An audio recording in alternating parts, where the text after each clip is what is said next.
Bonjour et bienvenue sur Ecclesia TV pour vous informer. Voici les titres de cette édition.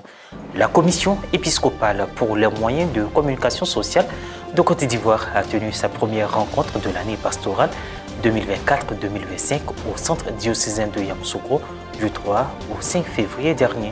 Ce fut bien autour de son Excellence Monseigneur Raymond Awa, évêque en charge de la dite commission. Et puis, la fête de la Chandeleur, organisée par le mouvement Flamme d'amour du cœur immaculé de Marie de Côte d'Ivoire, a eu lieu le dimanche 2 février dernier à la paroisse Saint-Kizito d'Adjamé, Williamsville. Voilà pour les titres. Les membres de la commission épiscopale pour les moyens de communication sociale se sont retrouvés au centre diocésain de Yamoussoukro du 3 au 5 février pour leur première session de l'année. À l'ordre du jour, des points très intéressants sur la vie et les activités des commissions diocésaines, des services et institutions de communication de l'église locale. Reporter Pierre Richemont, commentaire Morel Poti. Le centre diocésain de Yamoussoukro a accueilli du 3 au 5 février dernier la première session 2024-2025 de la commission épiscopale pour les moyens de communication sociale de Côte d'Ivoire. Cette rencontre a été présidée par son Excellence Monseigneur Raymond Awa, évêque du diocèse de Grand Bassam et président de la dite commission.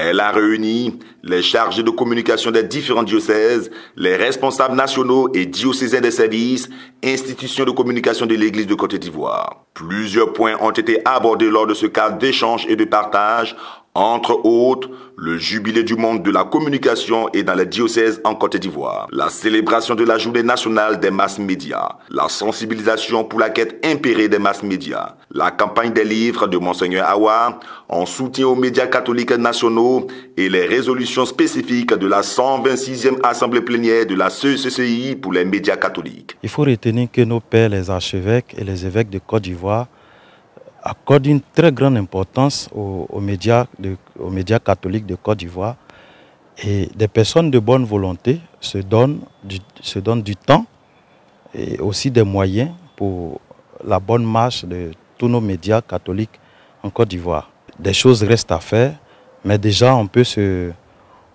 féliciter de ce qui a été déjà fait.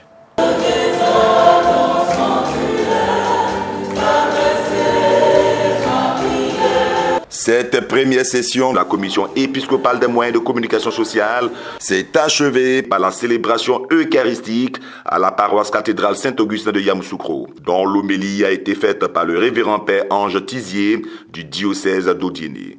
Elle touche le vêtement de Jésus. Le texte nous dit qu'une force sort de lui. Le réseau passe. Il y a communication.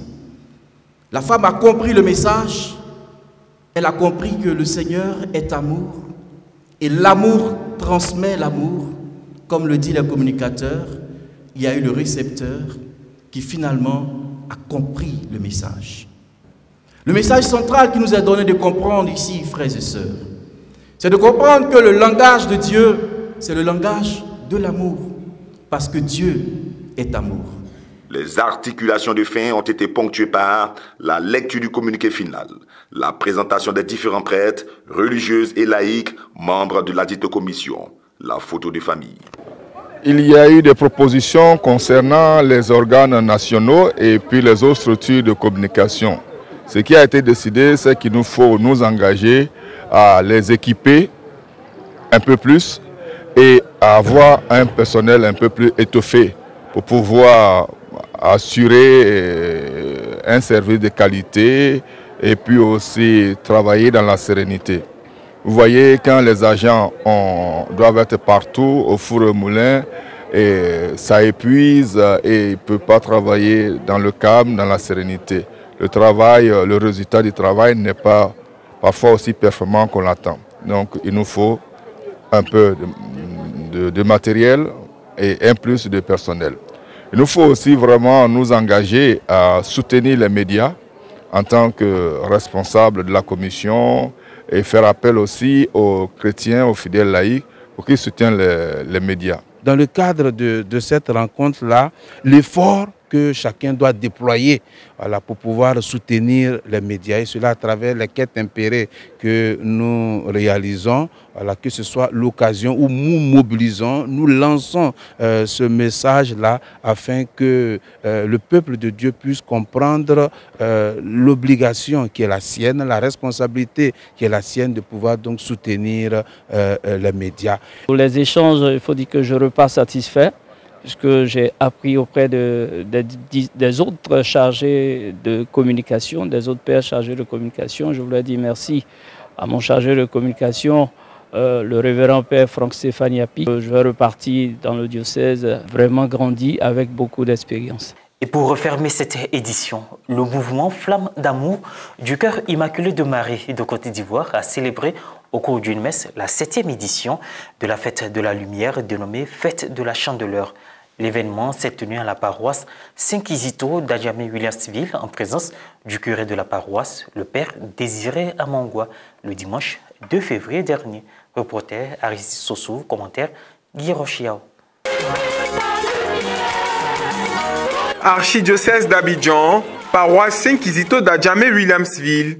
Le dimanche 2 février 2025, le mouvement Flamme d'amour du cœur immaculé de Marie de Côte d'Ivoire a célébré sa traditionnelle fête de la lumière, appelée fête de la Chandeleur. C'était au cours d'une messe présidée par le père Jean-Brice Ayagua en service à la paroisse Christ-Roi de Mpodi, en présence des membres du mouvement Flamme d'amour du cœur immaculé de Marie et des paroissiens. Extrait de l'homélie prononcée par le père Désiré Eliasson Amangwa, curé de la paroisse Saint-Kizito d'Adjamé-Williamsville. Christ est lumière. Et là, le rôle de la lumière, c'est éclairer nos ténèbres. Nos ténèbres intérieures, nos ténèbres autour de nous.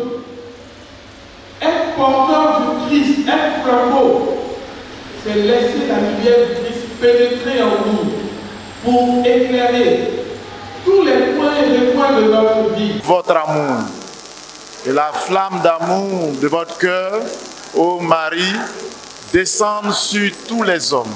Après l'homélie, place au rituel de la consécration des membres de la flamme d'amour du cœur immaculé de Marie de Côte d'Ivoire.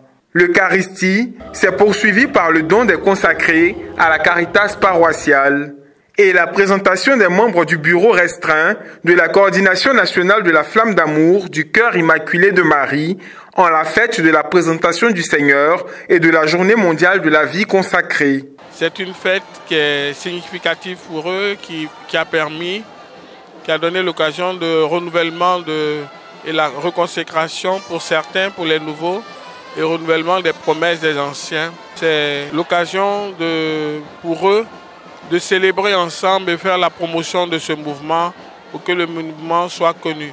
Pour cette 7e édition, brillante et joyeuse, des flambeaux venus d'autres diocèses du pays se sont réunis pour donner plus d'éclat à l'événement. À la fin de la célébration eucharistique, la nouvelle coordonnatrice du bureau national, Madame Gladys Abougnan, a été présentée à l'ensemble des participants et a symboliquement reçu la statue de la Vierge Marie. Par la grâce de Dieu, je bénis le Seigneur pour cette grâce particulière qu'il me fait. Et je suis sa servante, qu'il me soit fait selon sa volonté, qu'il conduise mes pas dans les sentiers de cette évangélisation pour que la flamme d'amour soit répandue dans toute la Côte d'Ivoire. La particularité de la flamme d'amour par rapport aux autres mouvements, c'est qu'à l'Ave Maria que nous avons l'habitude de réciter, nous ajoutons une supplique qui répandait l'effet de grâce de votre flamme d'amour sur toute l'humanité. Et cette supplique-là, la Vierge nous l'a recommandée par l'intermédiaire d'Elisabeth Kindelman, qui est notre sainte patronne. Et la Vierge a dit à Elisabeth Kindelman, marquer cette fête-là par des sièges que nous allumons. De manière symbolique, ces sièges-là représentent la lumière. La lumière, c'est Jésus lui-même. Eh bien, la Vierge Marie a décidé que le 2 février soit le jour de la fête de la flamme d'amour. Ce jour marque la présentation de Jésus au temple. Et pour nous, cette année, Flambeau, c'est également l'occasion de renouveler notre consécration, nos engagements et d'embraser davantage d'âmes. Et donc, contrairement à ce que nous avons l'habitude de faire où chacun suit sa paroisse, commémore ces moments, nous avons décidé cette année de tous nous déplacer à la paroisse Saint-Kizito de Williamsville, d'abord dans un premier temps, pour remercier cette paroisse qui est pionnière en matière de diffusion de la flamme d'amour, et d'autre part, pour l'encourager dans sa mission d'évangélisation. Notons que la flamme d'amour du cœur immaculé de Marie est arrivée en Côte d'Ivoire en 2009 dans le diocèse d'Agboville. Ainsi se referme cette édition. Merci de l'avoir suivi. Merci de rester sur Ecclesia TV. Que Dieu nous bénisse.